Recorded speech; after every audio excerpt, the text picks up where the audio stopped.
औरत का घर। तुम्हें कितनी बार बताया है, मेरे तैयार होने से पहले मेरा नाश्ता तैयार हो जाना चाहिए।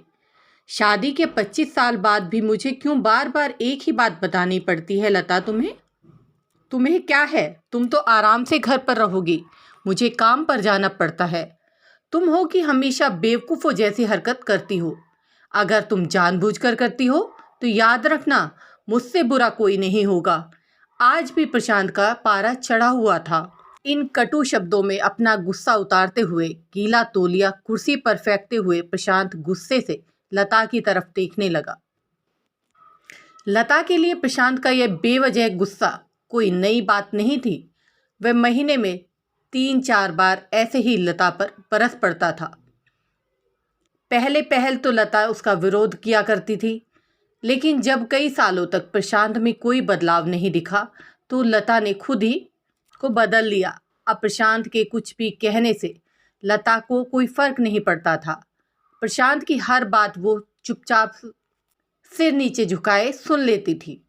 शादी के 5 साल तक तो लता ने पूरी कोशिश की थी कि प्रशांत को बदला जाए, लेकिन फालतू का गुस्सा करना और बाद में लता को भला बुरा कहना, ये मानो उसकी आदत बन गई थी। कोई भी वाद विवाद होता तो प्रशांत सीधा लता को बोल देता, अगर मेरे साथ तुम्हें अच्छा नहीं लगता तो क्यों नहीं चली जाती अपने मायके? क्यों रहती हो मेरे साथ? इतना सब कुछ होने के बावजूद लता प्रशांत के साथ रहती थी क्योंकि उसे अपनी बेटी की फिक्र थी। और वह जाती भी तो कहाँ, अपने बूढ़े हो चुके माँ बाप को इस उम्र में परेशान करना वह नहीं चाहती थी। समाज के लोग क्या कहेंगे, ये भी तो उसे देखना था। वो इतनी पढ़ी लिखी भी नहीं थी कि खुद जाकर कोई नौकरी कर सके और अपना और अपनी बेटी का पालन पोषण कर सके। लता को अब अपनी फिक्र नहीं थी, उसे फिक्र थी तो बस अपनी शादी लायक हो रही बेटी की। लता नहीं चाहती थी पति पत्नी के झगड़े की वजह से काव्या डिस्टर्ब हो। काव्या की पढ़ाई पूरी हो चुकी थी, उसके लिए अब शादी के रिश्ते आने लगे थे। कई रिश्तों को काव्या ठुकरा चुकी थी। 2-3 महीने बाद एक अच्छा रिश्ता आया। रिश्तेदारों और पहचान के लोगों ने भी लड़के की बहुत गुणगान किए थे।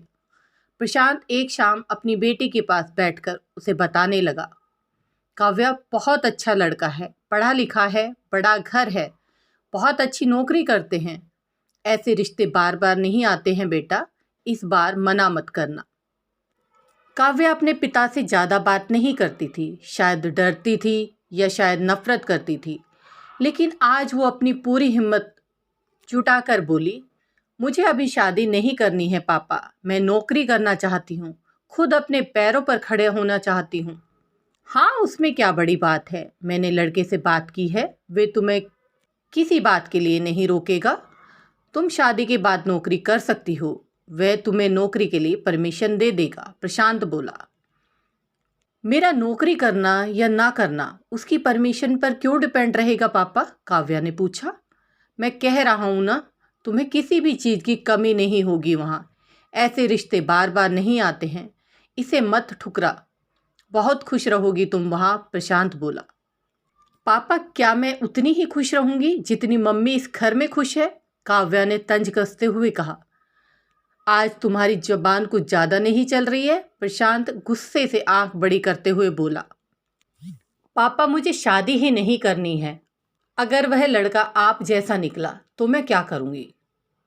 मुझे आपके जैसा जीवन साथी नहीं चाहिए जो बिना बात के मुझ पर हमेशा चिल्लाए। मुझे कुछ भी अपनी पसंद का लेना हो तो 10 बार सोचना पड़े, कहीं आप नाराज ना हो। मेरी तबीयत कैसी भी हो उसे परवाह ना हो। रोटी थोड़ी सी मोटी बन जाए तो घर सर पर उठा ले। उसकी चेक बुक ना मिले तो भी मेरा ही दोष निकाले और हर छोटी मोटी बात पर मुझे मायके जाने के लिए कहे। काव्या अपना दिल खाली करते हुए पापा से सब कुछ कह दिया। प्रशांत का गुस्सा 7वें आसमान पर था, लेकिन उसके मुंह से एक भी शब्द नहीं फूट रहा था। वो काव्या की बातें सुन रहा था। काव्या उतना ही बोलकर चुप नहीं हुई। आज पहली बार वो पापा के सामने इतना कुछ बोल रही थी। पापा, आपने माँ के साथ हमेशा गलत व्यवहार किया है। आपने अपने ऑफिस का गुस्सा बिना सोचे समझे माँ पर उतार देते हैं। कभी इस बात की परवाह भी नहीं करते कि उन्हें कैसा लगता होगा। आपकी बातें सुन सुनकर माँ ने अपना स्वाभिमान खो दिया है। प्रशांत आज पहली बार अपने बर्ताव को महसूस कर रहा था। वो इतना ही बोल पाया, जो तुम्हारे मन में है वो करो, मैं तो इतना बुरा हूं ना। काव्या ने प्रशांत का हाथ पकड़ा और बोली, पापा मुझे सिर्फ एक सवाल का जवाब दो। क्या आप चाहेंगे कि मेरा पति आपके जैसा हो? अगर आपका जवाब हाँ है तो कर दीजिए मेरा रिश्ता आज ही, और ना है तो मुझे आत्मनिर्भर बनने दीजिए। प्रशांत कुछ भी नहीं बोल पाया, वहां से चुपचाप बाहर आ गया। आज उसे लता के सामने जाने में शर्म आ रही थी। चलते चलते उसकी आंखों से आंसू बह रहे थे। प्रशांत ने आज अपने आप को बदलने का निश्चय किया। अगले दिन से लता ने अपने पति में काफ़ी बदलाव देखा। वो सोचने लगी, जो हिम्मत काव्या ने दिखाई है वही हिम्मत अगर मैं पहले दिखा देती तो शायद आज परिस्थिति कुछ और होती। अब काव्या पढ़ लिख कर अच्छी नौकरी करने लगी थी और 3 साल बाद उसे एक अच्छा रिश्ता आया। और उसकी विदाई पर प्रशांत बोला, बेटा तू हमेशा खुश रहेगी क्योंकि तेरा पति तेरे बाप जैसा नहीं है। प्रशांत की बात सुनकर लता और काव्या की आंखों से आंसू बहने लगे। दोस्तों, हमारे समाज में औरतों को भले ही देवी का दर्जा दिया जाता है, लेकिन स्वतंत्रता नहीं दी जाती जो उसे देनी चाहिए। उन्हें बचपन से ही बताया जाता है वो पराया धन है। स्कूल से आने में देर हो जाए तो पिटाई मिलती है, मोबाइल पर बातें करते हुए दिख जाए या खिड़की से झांकते हुए दिख जाए तो शक किया जाता है।